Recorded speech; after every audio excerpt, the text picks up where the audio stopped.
Hello my dear मित्रों, मैं dear दीदी आ गई हूँ और एक बार फिर से एक नया टॉपिक लेकर जो होने वाला है हमारे चैप्टर नंबर 14 का पार्ट नंबर 5, जिसमें हम देखने वाले हैं वोल्केनो। ओके, तो चलिए जल्दी से शुरू करते हैं। तो the process in which the magma from below the surface of earth, hot gaseous rock material, solid mud, as vapours etcetera come out towards the surface of the earth with great rust और gradually it is known as volcanic eruption. मतलब कि एक ऐसी process जिसमें जो है हमारे अर्थ की इंटीरियर सरफेस, मतलब जो वॉल्केनो है उसके अंदर से जो है गरम गरम गैसेस का निकलना, हॉट मैटर का बाहर निकलना, रॉक्स का बाहर निकलना, मड का बाहर निकलना, मैग्मा का बाहर निकलना और एस वेपर्स का बाहर निकल रहा एक अच्छे खासे प्रेशर के साथ। तो इस प्रोसेस को हम क्या बोलेंगे? इसको हम बोलेंगे वॉल्केनिक इरप्शन। मतलब कि ज्वालामुखी का फटना, कि उसके अंदर से अलग अलग चीज़ें जो है वो बाहर निकल रही है। Okay, then serious impact. अभी ये आपको पूछ सकते हैं वॉल्केनिक इरप्शन की डेफिनेशन काइंड ऑफ।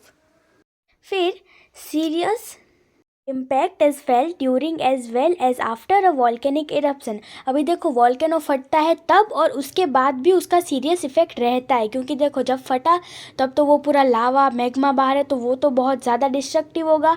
और उसके बाद भी वो उस पूरे एरिया का जो एटमॉस्फेयर है वहाँ पे क्या होगा कि वो हार्मफुल गैसियस उतने में ही रहेगा।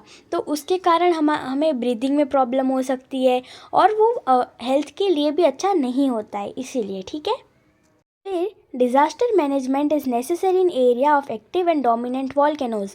अभी ऐसी जगह जहाँ पे वॉल्केनो फटते रहते हैं या तो उस जगह पे एक ड्यूरेशन के बाद वॉल्केनो फटते हैं, तो ऐसी जगह पे क्या होना चाहिए? Disaster management. मतलब घटना हो तो उसके बाद उसको कैसे परिस्थिति को कंट्रोल में लाए और सब कुछ कैसे ठीक करे। ओके।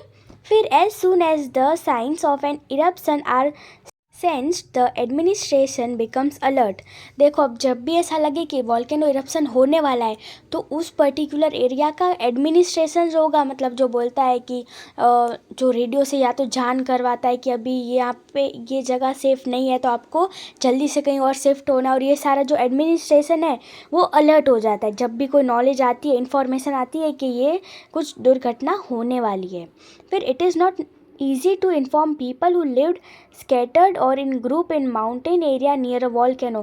अभी माउंटेनियस एरिया में ट्राइबल लोग हैं, उन लोगों को या ऐसे कोई भी लोग हैं उनको बताना ईजी नहीं है, क्योंकि हम उनको कैसे बता सकते हैं? शायद उनके पास डिवाइसेस ना हो या तो वो हम लोगों के कांटेक्ट में ना हो, ऐसा हो सकता है। ठीक है। फिर estimate of the damage is made after the eruption stop, sometimes the volcano becomes active again. अभी हमें ये कैसे पता चलेगा कि इस पर्टिकुलर वॉल्केनो के कारण कितना डैमेज हुआ है? तो जब वॉल्केनो इरप्शन ख़त्म हो जाएगा उसके बाद हमें पता चलता है कि क्या क्या इसने तबाही मचाई है।